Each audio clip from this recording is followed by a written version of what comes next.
Most people with limited hip internal rotation have weak adductor muscles. And what they don't realize is that by training the adductors properly, they can oftentimes also improve this limited range of motion. Here's why and how you can do it. The adductor muscle group helps pull the leg inwards, closer to the midline of the body.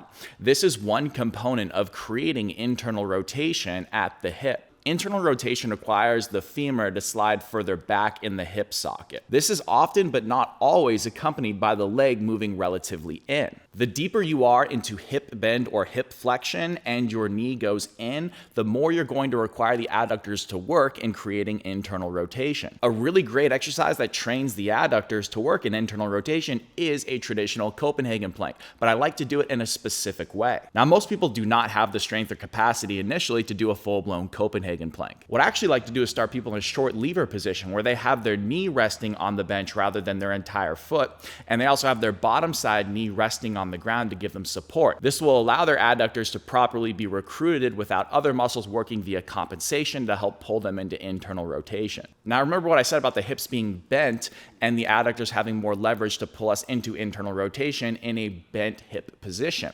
We can do this Copenhagen plank in a modified version of it in a 90-90 position where we have both a 90-degree bend at both our knees and our hips. You'll feel the adductors working slightly differently here, but this will help drive internal rotation. So what I recommend you do is try measuring your internal rotation and then doing one of these variations for about 3 sets of 6 to 12 very slow and controlled repetitions and seeing what happens to your measurement after that.